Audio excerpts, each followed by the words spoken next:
I was unable to take those nice, kind words, whatever you want to call them, and internalize it. And I just felt like I didn't belong there. I felt like I was too small, too weak, too meek to be in front of this group of now very experienced pharmacists. And I had to kind of stop myself and really think, oh, why do I feel this way? Why am I not accepting the praise that comes with this? Why do I feel like I don't belong? Welcome to The Scaries, brought to you by Racer Co. I'm Sky. And I'm Talitha. We are proudly broadcasting from Treaty 4 territory, as always. And in each episode, we tackle the alarming, inconceivable, questionable, shocking, and scary statistics relating to, impacting, and intervening with the lives of women and girls worldwide. As always, you'll hear the scary truth, take away tools and tips, and learn about what you can do about it. And The Scaries is an opportunity to raise awareness, share resources, and use our power as women and supporters of women to make some real change.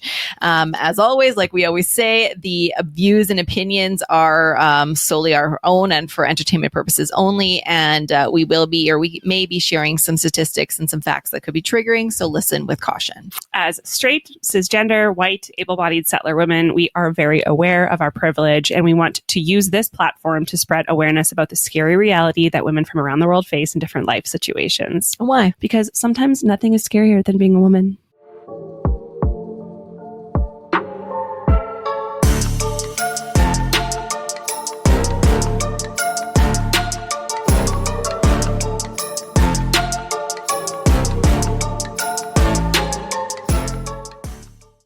Hello, Scaries fam. Welcome back. We hope you had a good week. As always, we're excited to share this week's episode with you, as it's the first of a few in a series of projects from our mentorship program that we've co-founded alongside a local organization and club at the university called the U of R Champions of Change Club. So for the last 3 years, we've been running this free project-based intergenerational mentorship opportunity that has paired women and gender diverse individuals and post-secondary students or new professionals aged 18 to 25 with other women or gender diverse individuals who are professionals working in their fields for many years, and they're over the age of 25.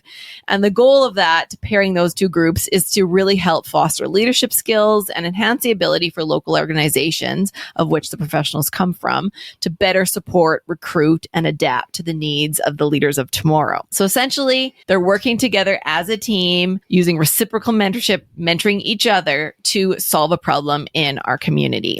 This has been a really fun partnership for us, as the projects are always extremely diverse and the outcomes are really out of this world, like very, very creative. Very awesome. Yeah. So today we'll be interviewing a member of one of the teams. So our intro will focus on all of the scaries related to that to appropriately set the stage for the interview. The first project we will be covering looked at identifying the propensity of impostor syndrome amongst a global audience. The purpose of this work will be to work through a running hypothesis that people who identify as female or non-male experience imposter syndrome at higher rates than those who identify as male. The point thereafter will be to underline the importance of making this matter a public issue that is talked about, and to gather evidence that this is a systemic problem that requires identification and resolution. So totally up our alley if you think about what we're all about. And we're super excited to chat about this because this is something we all identify with personally. And so really at no other time in history have women achieved more economic power and enjoyed greater professional success than now. Woohoo for us. Yay, we did it. So despite a stubborn wage gap, women are beginning to outpace men educationally and professionally by as early as 5 years old. Girls are 14% more likely to be school ready than boys. Interesting enough. The gap persists into adulthood, where 46% of women between the ages of 25 and 34 hold bachelor's degrees compared to only 36% of men. Yet despite their growing list of professional accomplishments, women report greater uncertainty about their abilities. Many successful people like Michelle Obama and Sheryl Sandberg have admitted to feeling like imposters. They believe that they get their prestigious positions not because they earn them, but because of luck or oversight. And I can totally identify with this. Same. I'm not on the lines with Michelle Obama or Sheryl Sandberg, but I can identify. We're close. So even though they're objectively successful, they struggle to believe in their achievements and fear being exposed as frauds. This feeling is called imposter syndrome or the imposter phenomenon. And research shows it can harm people's mental health and career progress. And although the findings are mixed regarding gender differences in imposter feelings, both in academic literature and in popular media outlets, the imposter phenomenon is often linked to women and members of ethnic minority groups. So let's define this bad boy, shall we? Imposter syndrome or imposter phenomenon, we will use these terms interchangeably for this episode, so just get used to it, is a term that was coined in 1978 by psychologists Pauline Ross Clance and Suzanne Imes, and is loosely defined as doubting your abilities and feeling like a fraud. But in order to understand where we are and where we are going, we need to know where we started. So let's jump back a few years to 1973. Our girly pops, Pauline and Suzanne, spent 5 years talking to more than 150 successful, quote unquote, women, people that they saw successful, students and faculty members at several universities, professionals in fields including law, nursing, and social work. Then they wrote a paper titled The Imposter Phenomenon in High Achieving Women, Dynamics and Therapeutic Intervention. In it, they found that many accomplished women often doubt their abilities, feeling like they've fooled everyone around them into thinking they're competent. This realization came from observing similar feelings in each other and their students, which they had experienced for years. At first, the paper kept getting rejected. Like, imagine the imposter syndrome feelings you'd feel. Jeez. It was eventually published in 1978 in the journal Psychotherapy, Theory, Research, and Practice. The paper really became popular, almost like an underground zine. Over the years, Pauline and Suzanne noticed more and more people embracing their concept. And by 1985, Pauline even wrote a book called The Imposter Phenomenon and developed an official scale for researchers to use, which actually the project that we're going to talk about uses that kind of a loose version of that. Yeah. But it wasn't until social media became popular that the idea really took off, now known as imposter syndrome. But here's the thing. Labeling it as a syndrome might not be entirely accurate. Depicting the phenomenon as a syndrome gives the impression that individuals who experience it are patients who have a mental problem, which is highly problematic as it implies a medical model of dysfunction within the individual. Pauline herself suggested calling it the imposter experience or the imposter phenomenon because it's not a mental illness. It's a common human feeling, much like stress, right? Everyone feels it. It's just naming it. Yeah. And it's not just on the individual to deal with it. Saying women suffer more from imposter syndrome puts a lot of pressure on them specifically to fix it. This is so similar to the argument of like women suffer from sexism or Indigenous people suffer from racism. Like, no, you are sexist or you are racist, and it's not on them to fix it. It's on our society as a whole to fix it. Right. So the big part of feeling like you don't fit in actually comes from how workplaces are set up. This is an underlying issue. One argument we came across actually says capitalism needs us all to feel like imposters because feeling like an imposter ensures we'll strive for endless progress, work harder, make more money, try to be better than our former selves and the people around us. Girl bossing, really hard hustle. Right. Yeah. So instead of seeing it as just a problem some individuals has, it's important to remember that imposter syndrome is often a response to a negative situation, work culture, or environment. Yeah, exactly. So sure, there's plenty of advice out there telling women to be confident and believe in themselves. And while that's good, it doesn't address the bigger issue, the biases and unfair practices in many workplaces that make women doubt themselves in the first place. Even if women work hard and try to overcome those feelings, they can still face discrimination and unequal treatment. Just look at the gender pay gap. One very small example. And this problem is even more pronounced for women from equity deserving groups. So Indigenous women, 2S LGBTQIA plus folks, and racialized women and newcomers. Despite their qualifications, they often face even greater barriers to success. And I know we've covered this in many episodes already. It's a common theme. In short, feeling like an imposter isn't just about individual insecurities. It's about systemic issues in the workplace. Everyone from HR to company leadership has a role to play in creating an environment where individuals feel valued and have an equal chance to succeed. It's about changing the way we think about who belongs in the professional world and making sure everyone has a fair shot at success. So let's get into the statistics, shall we? 1 in every 3 workers often doubt their professional abilities or achievements. More specifically, 55% of young women feel not good at their job at least once or twice a week, compared to 46% of young men. Leading into college educated women, 51% of them report feeling like they are not good at their job at least once or twice a week, compared to 39% of women with some college education and 41% of women with a high school education. And a study conducted by KPMG in 2023 found that 75% of female executives across different industries have dealt with imposter syndrome during their careers. Ugh. I believe it. It even goes to like applying for jobs, right? Women don't apply when they don't hit all the criteria versus men do when they hit like 50%. Totally understand. Despite their education and training, many women struggle to feel confident in their abilities and often resort to working long hours to prove themselves. Various factors contribute to this, including personal experiences like family dynamics in the workplace environments, lacking relatable role models, discriminatory remarks, and a lack of supportive feedback exacerbate these feelings of inadequacy. Additionally, gender disparities in pay, with women typically earning less than men, further reinforce the sense of inequity. As the stats and research show, imposter syndrome can impact women at any stage of her life. And here to chat a bit more about findings around imposter syndrome, specifically in their mentorship project, is Dr. Negar Golbar. Hi. So first, before we share a bit more about Negar, we are going to share about Negar's partner in this project who couldn't make it today. So Darby Graham-Rowe is in her 4th and final year of her undergraduate degree, majoring in psychology for her Bachelor's of Science with the hopes of pursuing medical school at the University of Saskatchewan this fall. Coming out of this degree, she has a new appreciation for the diverse cultural backgrounds that appear across Saskatchewan. Her father was born in Jamaica, and her Caribbean heritage has always been one of the most important aspects of her life. Yet it wasn't until she took some cross-cultural psychology classes that she considered how much our society expects us to tone down our cultural differences. This led to her personal investigations of how societal pressures affect the mental health and well-being of equity-deserving groups. So that's Darby in a nutshell. Very interesting lady. We also have Negar. So Negar is a second-generation Canadian who came here from Istanbul when she was 1. Her family was fleeing the war going on in the neighboring Iran in the 70s Islamic Revolution. So given her Persian Turkish descent and feeling firsthand what a lack of women's rights does to a nation, Negar is passionate about raising awareness about women's rights globally. By trade, she is a hospital pharmacist practicing predominantly in the emergency room, ICU, cardiology, and internal medicine. And she is a U of S graduate of pharmacy and received her doctorate of pharmacy from the U of A. She lives currently in Calgary with her husband and 2 children. And when she's not working on the unit, she's traveling or doing bridal makeup with her side job as a makeup artist. And as a fun fact, we've both known Negar for many, many years, like decades.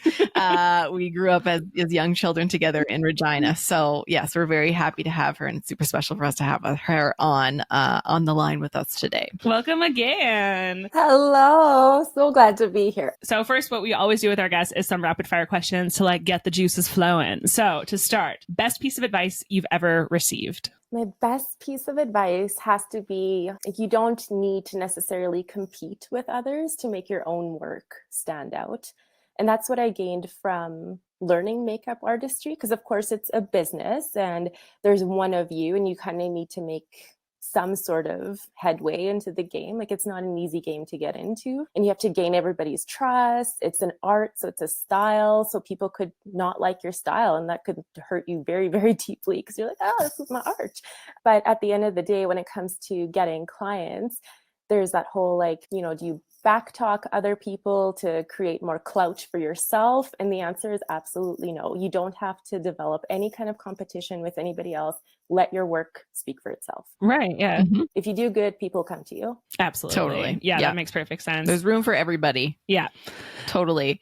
And so Darby shared her answer. She's not with us today because she is actually working, but she shared her answers as well to these questions. So I'll give her a shout out. Her answer, her best piece of advice ever received, was that her dad used to tell her one thing when she was walking out the door to school every morning, and it was to think good things, say good things, and do good things. And it really helped her realize how impactful a positive mindset could be. So that's super cute. I love that. Okay, next rapid fire question. If you could grant one gift to all women, what would it be? I would grant them the gift of self-confidence, just with like what we're doing right now and what we're seeing in these results, which I I don't want to give anything away or do any foreshadowing, but I would probably give the gift of self-confidence. It really hasn't been that long historically that women have had any kind of rights. So it takes a while. It's like a generational gap, and it takes a few generations to get into it. Yep, absolutely. If you think about like the history of like humanity of like hundreds of thousands of years, and we've been able to vote for like 100 years, not even Not even. No. not even, no, like way less than that. Like 50? That's like Downton Abbey times, like 1915. Wild. Great And actually, Darby says the same. Her answer was confidence. So you're on the same page and we agree. So Yeah, absolutely. Okay, last question is, what is your scary? Oh man, I mean, like I have a little boy and a little girl, right? I have a 2.5-year-old boy and a 9-month-old girl, and I'm just so scared about the future world that they're going to be in, because like although there's like a lot of good for sure right now in our world, there are so many unusual things that are going on. In terms of like everything, like we have the Ukraine conflict, we have the Israel-Palestine conflict, we have just like so many things going on overseas and in our own countries that we live in a very, very wild world. It is so scary for me to think about what kind of world my kids are growing up in. When I grew up in kind of like the pre 9/11 world, where you could, get through security so much easier, and a lot of things didn't matter, and you didn't think about so many things, and now you have to think about everything. My 9-month-old got a pat down in Amsterdam on the way back. Wow. What? I got a pat down, Liam got a pat down, Wes got through just fine. Interesting. But I mean, like, what kind of world do I live in where we pat down 9-month-olds? Mm-hmm, mm-hmm. So that's my scary. What is the kind of future that my kids are going to have in this unusual world? Yeah. Yeah, no, Totally. it is very scary as parents. Totally also. relate. Yeah. And we just don't know what's coming. Like, I feel like everything's possible. Yeah. Right? Like, is it going to be a pandemic again? Is it going to be who knows what? The rights added, rights taken away from women and individuals. It's just, you never know from day to day. Yeah. For sure. I mean, like, what have we lived through? We've lived through recessions. We've lived through anti-abortion laws. Like, we've lived through like World War 7, 8, 9, 10. It just is like one continuous world war right now. So yeah, it's great. Yeah. So yeah, we totally hear you loud and clear on that. Darby says, my scary is that my ideas will be overlooked. Even in jobs that I've already worked where I have male colleagues, customers or clients will often assume I'm not capable of answering their questions. Just before I started university, I worked at a golf course and I was the only female employee, but had worked there for 2 more years than my male colleagues. But every time a golfer had a question, they would go and ask the guys. Ugh, absolute eye roll for Darby. Yeah, totally. Darby, you will be avenged. Okay, I have one more just rapid fire really quickly that's not on the list. It has nothing to do with it. But because your side business is makeup artistry, I feel like I'm always looking for it. What's your best makeup tip you can share? That's a good one. Frick, don't overline your eyebrows. It's not right. Now I'm like, don't look at my eyebrow. No, don't look at mine either. Ooh. It's not right. That's like one of the big things that I see, because everyone's trying to overcompensate for the overplucking of the great 90s. Yeah. Yeah, we were done dirty, really. Mm-hmm. Yeah, we were, and now I see like pencil thin coming back, and I'm like, God, no, not today. No, God, don't do it. Don't touch your eyebrows. No. Don't. My mom always said that. Don't touch your eyebrows, and I was like, You don't even know it's cool, Mom. And now I'm like, oh God, I wish I would have listened. Totally. Okay. Well, thank you for that. Now I'm self-conscious. My actual one big thing about makeup is like, you're only as good as your tools. Yes. Get True. good tools. If you don't have the right tools, it doesn't work. Or you're not like using them appropriately. Yeah. Like, could an engineer make a sweet bridge without a team and a crew? No. Totally. Yeah. Makes sense. My husband is an engineer and I'm sure he would try, but it would still not succeed. Yeah. Okay. So now we are going to dive deep into the results and backstory of your project and what has come about. And yeah. Yes. So take it over, Sky. So let's get into it. So first question regarding imposter syndrome. What inspired you to delve into this topic, particularly focusing on gender and the life stage as variables? Well, you know what? I was doing my PharmD, so that's the clinical doctorate of pharmacy program. I was doing that through the U of A. And at this point, I had like several years of hospital pharmacy experience under me. I'd already done most of my rotations. and they weren't easy. Like there's nothing easy about them. So at that point, I was like a very knowledgeable person, and I'm not afraid to say it. Like, I'm good at what I do. I'm quite good at what I do. But I had taken on this new rotation that was more of like leadership and less so clinical, and it required me to speak about some sort of assessment that had occurred within Alberta Health Services for pharmacists, and I had to go speak to these pharmacists as cohorts at one of the hospitals here, and I had to speak to all of them, and I was quite nervous to go in. And even after my first session, people were telling me that I did really well, and I was showing very classic signs of imposter syndrome.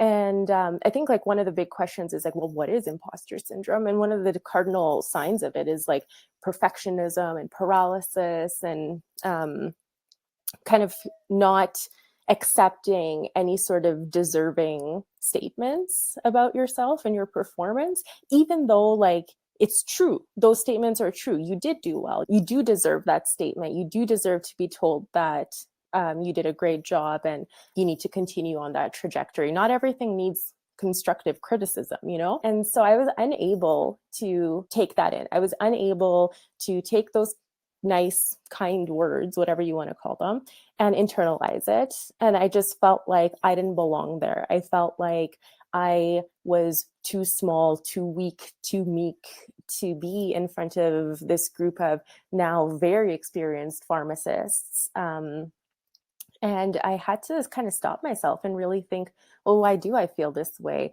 Why am I not accepting the praise that comes with this? Why do I feel like I don't belong? Sure, they have more experience than me, but I'm actually like as good or better than most of these people here. And I can sit down and say that now. But at the time, I felt like a child. I mean, I was younger than everybody. By virtue of math, I still am. But it's not like they stopped aging and I didn't.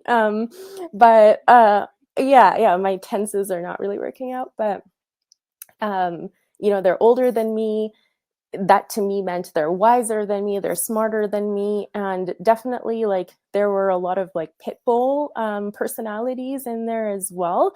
And it seemed like the guys were just super laid back and just there to answer questions and kind of didn't care. So imagine like going into a room and you're trying to present to someone, trying to ask them questions, and this is like some adult dude sitting in front of you who's like,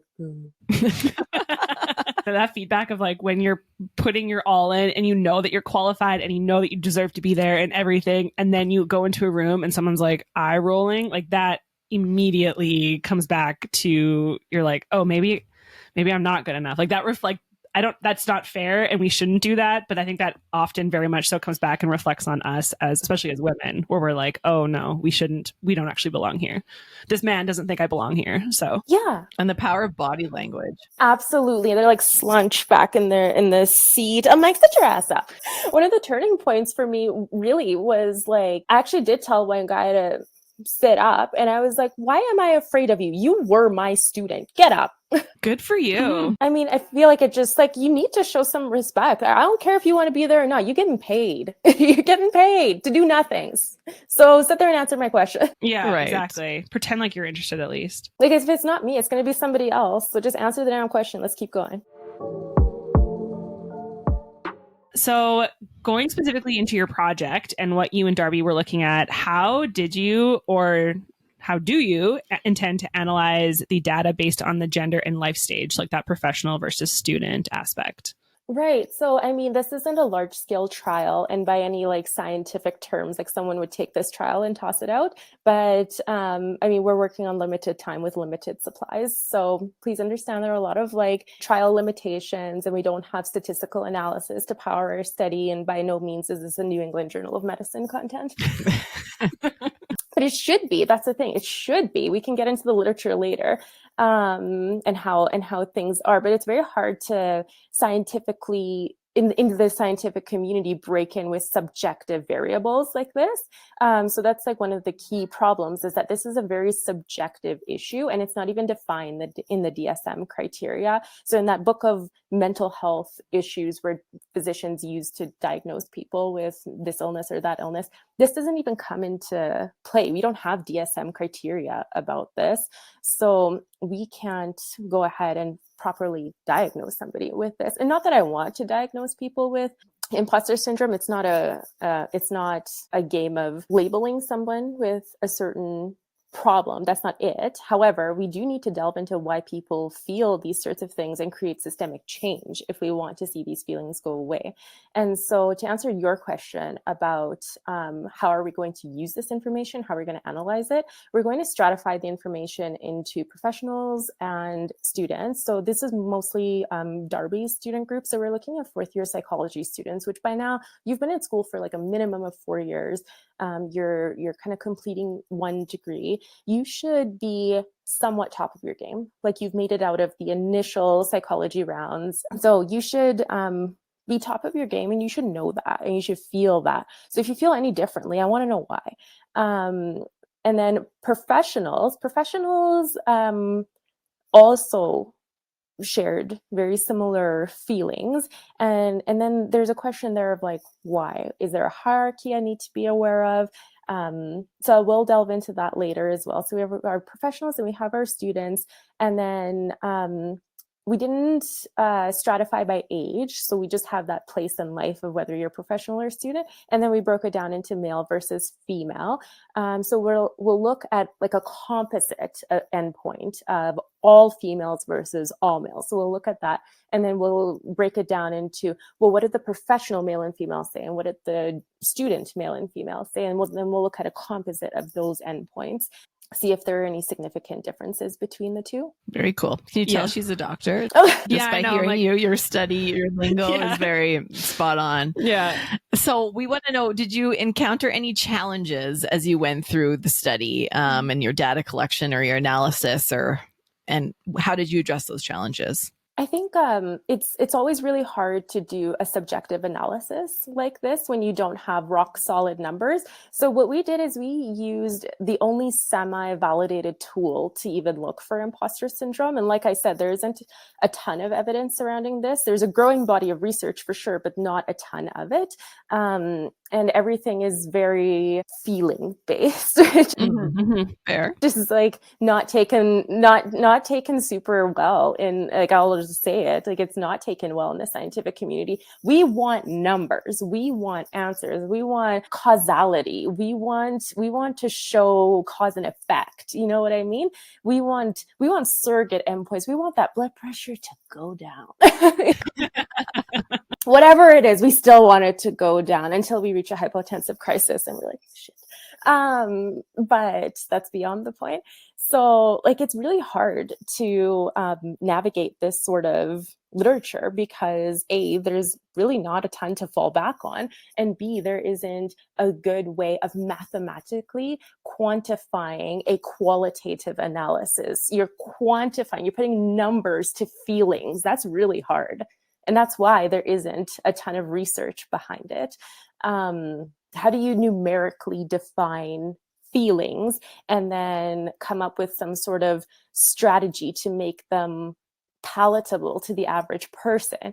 So that's our biggest challenge right now. And the only way we can do that is take these numbers on this scale. So we have an abbreviated version of the Clance imposter phenomenon scale, which has 10 questions, and it's a scale of 1 to 7, with 4 being like, I sometimes feel this way.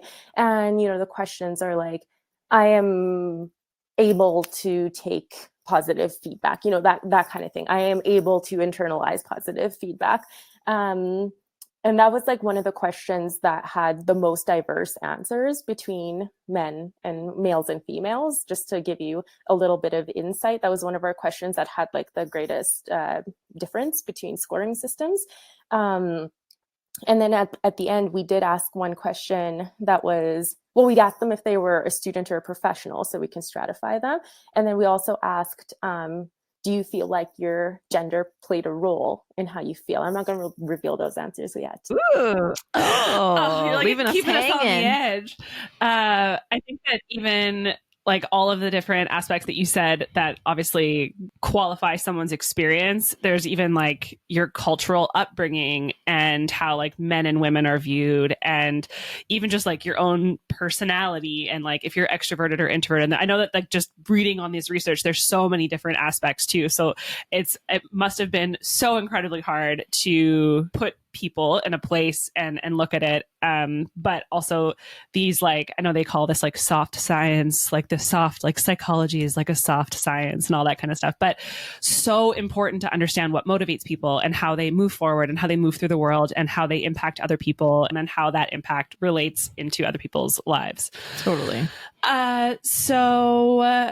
What preliminary findings or insights did you expect to uncover regarding the prevalence of imposter syndrome among different demographic groups? Well, I mean, every fantastic grade 4 science project needs a solid hypothesis, right? God, I sound like Miss Frizzle. Honestly, it's amazing though. I need to stop watching Magic School Bus, but never. But I mean, we went in with the hypothesis of we think that likely females are going to be higher afflicted than males. And if you look at any existing literature out there, it'll tell you the same thing. It'll say that it is females who are very academically driven, or specifically, and I don't really know why, but in healthcare. Weird in healthcare.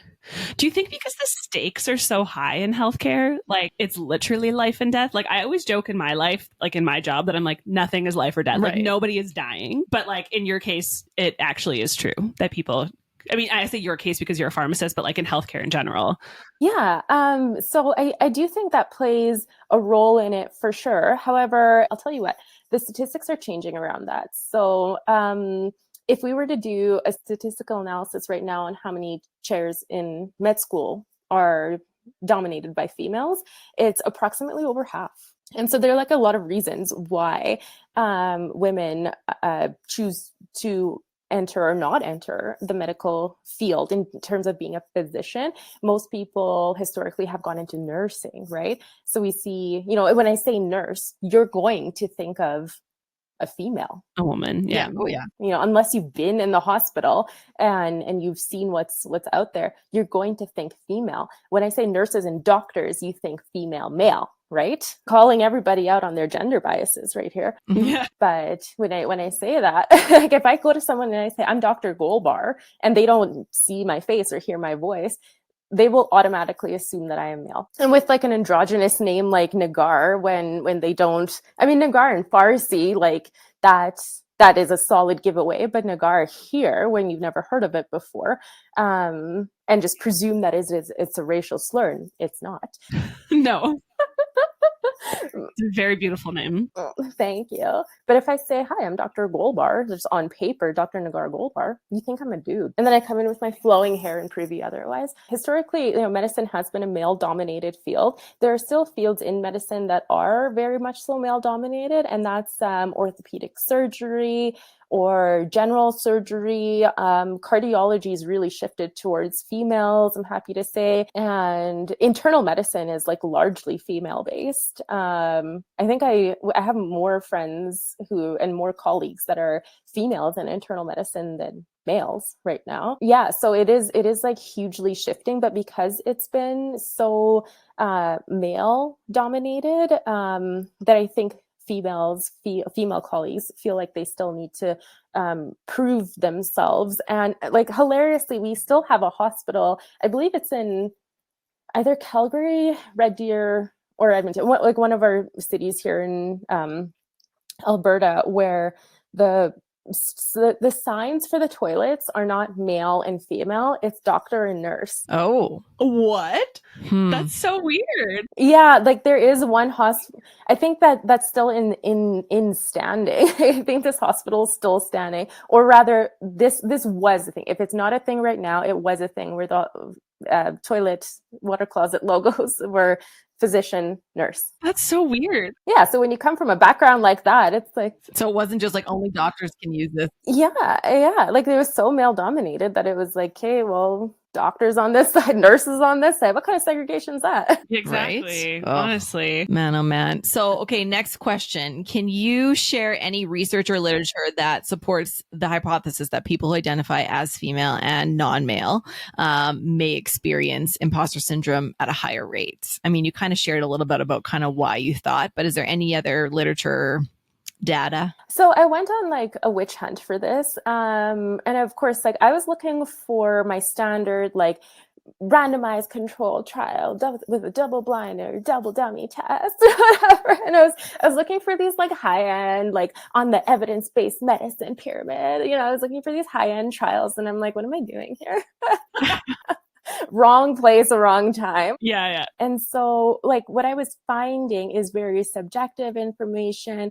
It wouldn't really meet the criteria that I was looking for a solid review on things, but it did tend to favor that women are feeling this more than men. And in saying that, I'll just tell you flat out that, none of the literature that I saw would be deemed as proper scientific literature. Right. Does any of the literature capture non-binary people or anything like that other than female and male? I saw a whole of one reference for that, and it was like not a blog post necessarily, but it was kind of like a letter to the editor type of thing on, I forget what platform it was. It wasn't what I would call a reputable platform. Like it wasn't the American Psychological Association or anything like that.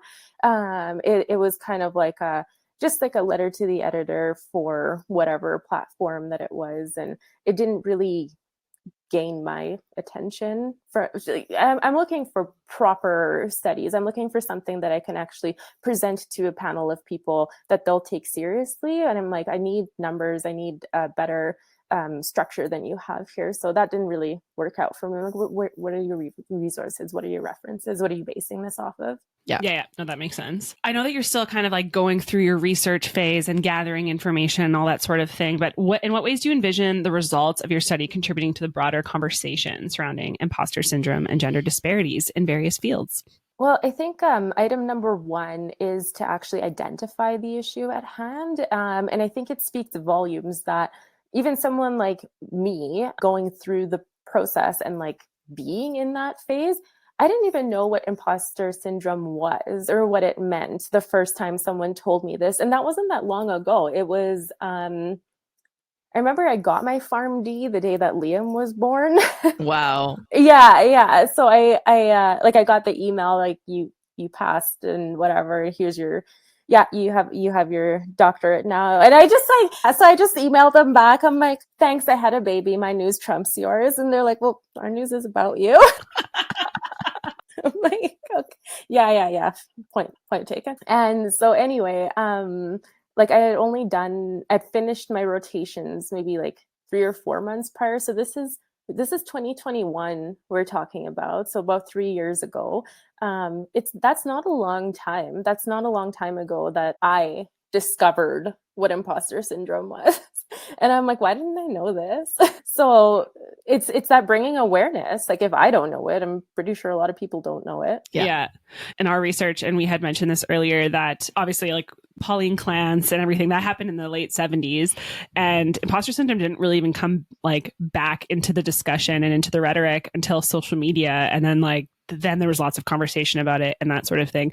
And even I remember hearing about it and being like, oh yeah, no, I definitely suffer from imposter syndrome sometimes, but I also feel like I'm a very confident person. And like, as I get older, I'm like, if you don't like me, you don't like me and whatever. However, there are situations, and Skylar and I had one where like we went into this big meeting with this organization here. They invited us in and then just like bombed us with questions about why we were qualified to talk about like women's issues. This man was asking us this and was saying, what makes leadership? Makes you qualified to talk about women's issues and leadership and like everything else? And like in that moment, I've never felt like such an imposter in my entire life. And I was like, well, and then afterwards, Skylar and I had to have this like decompressing conversation about it. She felt the same way. Yeah. Like it was it was such an eye-opening experience of like, I can present so confident in everything else, but then and it's someone else making me feel this way. It was just this impression of like, well, because, you don't have a doctorate in like EDI. And I was like, well, no one has a doctorate in EDI. It doesn't exist yet, I don't think. Yeah, like it was such a terrible feeling. And then like we felt like we had to like qualify ourselves so much more afterwards. And yeah. Anyways, I mean, I feel like karma got that person anyways, so that's okay. But I think the biggest thing is how discounted lived experience is in our journeys, right? You always think we need these number of degrees or this number of letters after our name to feel like we're qualified to speak to something or be in a certain room, where lived experience is huge. And that's where a lot of our experience and our mom's experience that all captures into race or comes from. And it's hard to stand behind that because no one really values lived experience as much as they do degrees and doctorates and XYZ. So very interesting. Oh, for sure. But if anybody actually like spent the time to properly research this, you can quantitatively assess the situation. You can put numbers behind this. You can put numbers behind surrogate endpoints, behind these kind of subjective endpoints and make them into surrogate endpoints. You can do that, but it actually takes somebody to want to do that. It takes, it's kind of like herding cats or like catching butterflies, to get like the right subset. Like our trial has like a lot of internal bias in it when we have like, a lot of the males. This is going to be kind of interesting because a lot of the males came from my cohort of people that I sent our survey out to, and I cherry picked males specifically because we were low on males. That sounds funny to say, but the world is never low on males. It wasn't raining men in our trial. Yeah, exactly. But I mean, like with the way that our population came out was like, oh, we're like 80% female dominated in this trial. And so we needed men. We need men. And I think like so probably one of you saw it on my Instagram. It was like, I need men. Lots of men for science. For science. That's it. Wes is looking at this like, who did I marry? What's happening? Yeah. So because like a lot of the male answers came from my cohort of people that I contributed, they were in the professional group. So a lot of the professional answers came from men. And I feel like you'll be surprised at their answers. And interestingly, almost every single one of them like privately messaged me to be like, why do I feel this way? Weird. The plot thickens. Yeah. Ooh, can't wait. Sort of in closing, what steps do you believe are necessary to address imposter syndrome as a systemic issue, and how might your research help catalyze those efforts? If we could take my research and Darby's research and put it into a large-scale trial and properly power it with statistical analysis to to like show evidence supporting the fact that one, this exists, and two, it exists in abundance, then maybe our intro to work and intro to class sessions can be less about some like fluttery video on like hand hygiene. God, the AHS modules, don't get me started. Like you have to do these modules before you work for AHS, but maybe that can be incorporated into your, what is it called when you're like orientation, like onboarding? Yeah, the orientation modules. Maybe that can be reflected in the orientation modules to be like, if you're feeling this way, by the way, this is what it is, and this is why you shouldn't feel that way. You're not dumb. You're dumb if you think you're dumb. Yeah. You wouldn't be hired if you were dumb. Right, exactly. And I think that like even focusing in so much on just like one sector, like in healthcare, for instance, that's a great place to start, especially as you see a lot more women experiencing imposter syndrome in the healthcare industry, in the healthcare system, would be really great to apply that and then like have it trickle out and incorporate it into other organizations and businesses, because employers definitely have a lot of work to do, and they are the ones that probably bear a lot of this weight as well. Yeah, for sure. I mean, like, how long have I been working? And I feel like I've gained like a few words of praise, and that's like, not that you're looking for praise, but you need some sort of like positive reinforcement. And it's like, I literally have to save someone's life in the moment to have someone be like, oh, you did okay, carry on. I guess you're pretty good. That's fine. Thanks. Yeah. Yeah. Like, you literally are in the moment of saving somebody's life. You identify a drug-related problem. It's like, oh, you have this, you're like seconds away from death because you've been using this drug at 10 times the dose you've been using. There's a power of 0 off from it. Like, and someone comes along, they're like, looks okay, carry on. Yeah. Okay, so I guess in closing, Negar, is there anything else you want to share about imposter syndrome, about women, about anything, any last little bit of tidbit of knowledge you'd like to drop? Well, I guess like it's just very, very important that not just as women, but as people who are embarking on something professional or working towards something professional, that we are able to internalize and validate ourselves and not require that validation from somebody else. And then also be able to take that positive feedback from other people and believe it, know that you deserve it, and use that to build your confidence. Because in a field like, let's say, healthcare, anything in healthcare, you really cannot walk into a situation like a code-related situation in the emergency room and be like, like seconds matter. So you need to understand and believe that what you know and the tools that you have in your toolkit are going to work for you, so that when that patient is rolled in front of you and is literally on their deathbed, you don't take 20 minutes to find a reference for something that you already know. You don't need to revalidate yourself. You have the training, you have the tools, put it into action. That person's gonna die. True. Put it into action. Incredible. Okay, well, thank you so much for being here today. Thank you so much, Negar. Cannot wait to hear about the final results of your project, which are coming up very soon. And just so you know, everybody, all the listeners, we will be sharing the projects on our website. So stay tuned on our social media. So once they're unleashed and uncovered and shared with the world, we will be sharing them with you all as well. Yes. So as we heard from Negar, combating imposter syndrome is crucial for personal and professional growth. In fact, the originators of the term, our gals, Pauline and Suzanne, argued forcefully in their study that success was not a cure. There is no cure. It's like stress. Like I said, it's something we all just need to get better at identifying, being aware of in ourselves to gain the positive skills and tools and coping mechanisms to manage it. And as mentioned, employers play a big role in creating the cultures and environments where employees have the tools or equipped with them to better manage imposter syndrome. So what can employers do to help us? Well, research tells us that there's significant relationship between imposter syndrome and self-reported conflict managing work-life balance among affected employees. Studies found that this relationship was minimized if employees perceived that they were given greater organizational support. Weird. Yeah.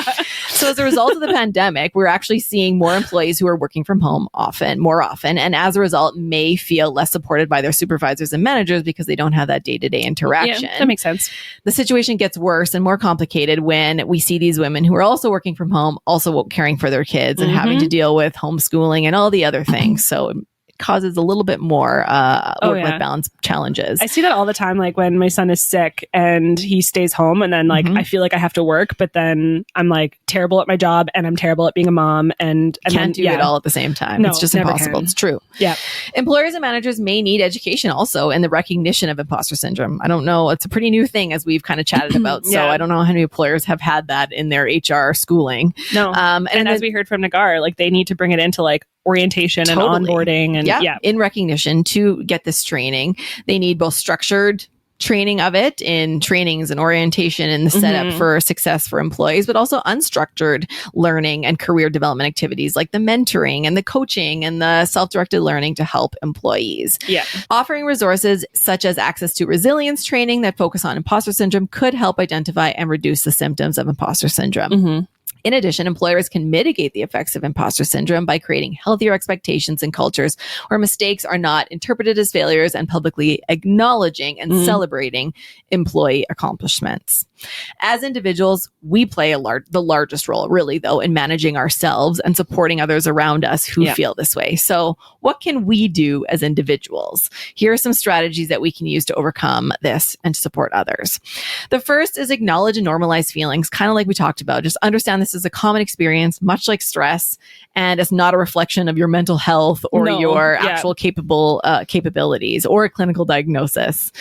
Develop self-awareness. Like I said, you have to be aware and identify and stop yourself when you're feeling this and say, oh, let's name it and reflect back. What do I do about it? Set realistic goals. Break down larger goals into smaller chunks and try to achieve those tasks one at a time.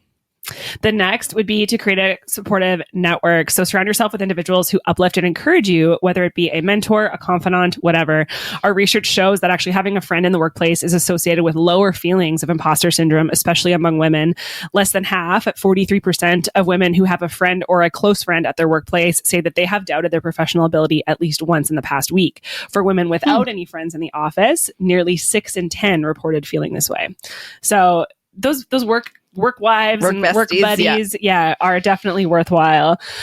Next is practice self-compassion. So be kind to yourself and recognize that everyone makes mistakes, but also treat yourself with the same level of understanding and forgiveness that you would extend to others. And last is challenge stereotypes and biases. As always, challenge these societal norms and stereotypes that may contribute to imposter syndrome and advocate for diversity and inclusion to create environments where everyone feels welcomed and valued and acknowledged. Remember, overcoming imposter syndrome is an ongoing process, and different strategies may work for different individuals. So obviously take what you need and leave what you don't. At the end of the day, the more we share and talk about and normalize the feelings we experience, the better we will set up future generations for success. Yes. So that's all we have for you today, folks. Thank you so much for joining us as we confronted these real and terrifying statistics that impact women and girls and everyone around the world. Please do share this episode, rate and subscribe wherever you are listening, and stay tuned for more ways to make a positive impact. Together, we can make the world a little less scary for women and girls. Remember to follow us on Instagram at RaiseHerCo and at scaries.podcast and on TikTok at RaiseHerCo. Remember that change starts with awareness and action, which we are doing here today. Thank you for being a part of the Scaries community and making this world a little less scary to exist as a woman. Bye.